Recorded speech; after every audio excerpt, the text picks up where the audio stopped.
Bonjour à tous, aujourd'hui nous allons découvrir la VAMA, ou plutôt la Volatility Adjusted Moving Average. C'est-à-dire que c'est une moyenne mobile qui va s'adapter à la volatilité du marché.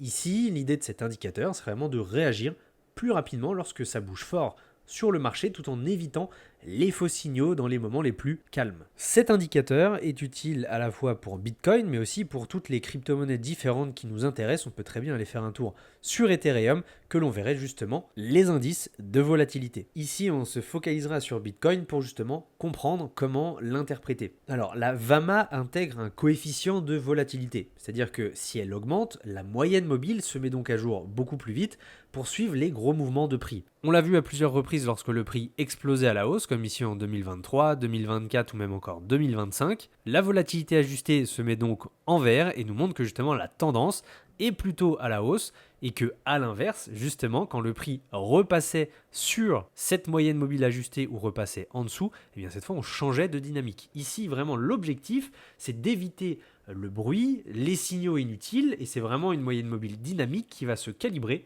en fonction de toute l'agitation du marché. Et c'est extrêmement important parce que sur un marché volatile comme celui de Bitcoin et des crypto-monnaies, la VAMA va elle réagir beaucoup plus vite que les moyennes mobiles classiques, ce qui nous permet à nous, en tant qu'investisseurs, de suivre beaucoup mieux la tendance que prend le marché. Du coup, ça nous évite les pièges et même en période plus calme, elle va permettre de nous lisser les données pour ne pas se faire avoir par des petits mouvements insignifiant. On le voit justement quand elle passe en couleur bleue, cela signifie que la tendance n'est pas encore forcément bien définie, et lorsqu'elle passe en rouge à plusieurs reprises, c'est que vraiment cette fois il y a eu des gros mouvements, mais cette fois-ci à la baisse. Donc cet indicateur est extrêmement utile et efficace quand justement les marchés sont très nerveux, là où les moyennes mobiles traditionnelles vont elles être beaucoup plus lentes et pour beaucoup générer de faux signaux. Donc l'Avama nous offre vraiment une lecture beaucoup plus précise des tendances et des retournements que le marché peut nous offrir en période de forte ou de basse volatilité. Et donc son gros avantage, c'est qu'elle va s'ajuster en permanence au rythme du marché,